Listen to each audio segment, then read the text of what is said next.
Here's my preview of the number 21 Baylor versus number 23 Villanova women's basketball game. Villanova is currently 5-0 on the year, but I'm going to tell you what, they're going to be a good challenge for us. And some players to keep an eye on, like Maddie Seacrest, the third leading scorer in the entire country.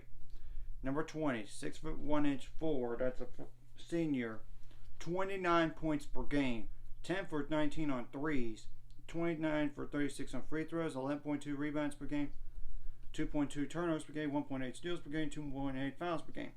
Lucy Olson is the only other double-digit scorer for them. Number 3, 5'9" guard, that's a sophomore, 12.2 points per game, 4 for 14 on threes, 9 for 10 on free throws, 4.8 rebounds per game, 4.4 assists per game, 1.6 turnovers per game, 0.6 steals per game, 2 fouls per game. That's pretty much the only two double-digit scorers right there.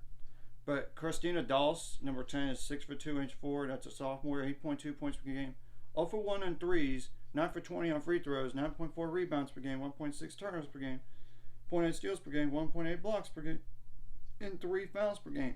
Maddie Burke, number 23, is a 5'9" guard. That's a junior, 7 points per game, 11 for 28 on threes, no free throws attempted, 0.6 turnovers per game, 2.2 fouls per game.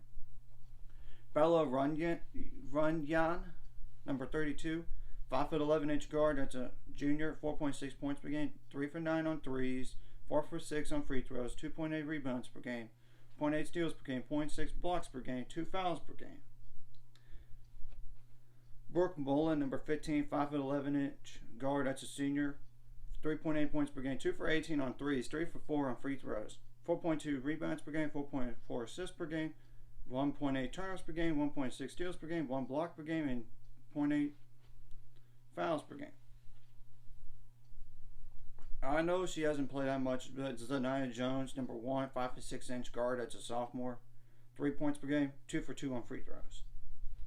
Carolyn Orihel, Orihel, number 2, 5'10" guard. That's a sophomore, 2.4 points per game, 1 for 4 on threes, 5 for 6 on free throws, 3 fouls per game, and 2.8 turnovers per game. And Anahi Lee Colley, number 5, 6 foot guard. That's a sophomore, 2 points per game, 1 foul per game, 1 turnover per game. In other words, she hasn't attempted a free throw nor threes. And the last player to mention is Megan Olbrys, Olbrys, number 14, 6'1" forward. That's a freshman, 1.45 points per game, 3 for 6 on free throws. So as you can tell, they're not like the tallest team in the world in terms of height. They're not. But I will say they're very efficient offensively. I mean, especially Maddie Seacrest.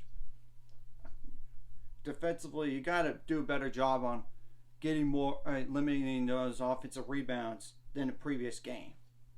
That's obvious, number 1. You got to make it difficult on every shot, ball pressure, limit your foul trouble on both ends of the floor, force turnovers, limit the fast break points, limit the points in the paint, limit the second chance points, especially. And I would also say you can't allow them to get any clean looks from 3. So kind of do what you did against St. Louis in a way in terms of shooting percentages. I mean, get the rebound. Now, offensively, you got to get some transition points, some second chance points. I mean, it's important in these games. You got to get the offensive rebounds. I mean, you got to take good shots. You got to make some threes. You got to make your free throws count. I mean, you got to make them at a high percentage here. And you got to execute your offense. I mean, it's the truth. And I would also say defensively, you can't let one player beat you like you did in that Maryland game with Diamond Miller in that instance. You just can't. You just got to make it very difficult for Maddie Seacrest and Lucy Olson. Those two are the obvious leading scorers, but you don't want it. You got to limit everyone else. Just got to find a way to limit Maddie Seacrest as much as you can. And of course, you don't want to get them to the free throw line a bunch. That's rule number one. Of course, offensively, you got to try to draw. If you could draw some fouls, that'd be okay. It's just, I would not count on the refs necessarily, because you know how inconsistent they are. But you could control the controllables here. You got to take care of the ball. You got to take care of the ball a little bit better than last game. And in transition, especially, don't force the issue if it's not there. Shot selection is important as well, because you don't want to take a bad three. If it's a clean look and it's for a shooter, you're fine. And of course, you got to have good ball movement as well. So that's just to name some stuff what to look for in Villanova's game today. And it's at 4 p.m. Central Time, which I know is on Flow Hoops, which you have to pay for. But there's also the radio, as well as there's other ways to keep track of the game here. So I'm just naming that way for sure.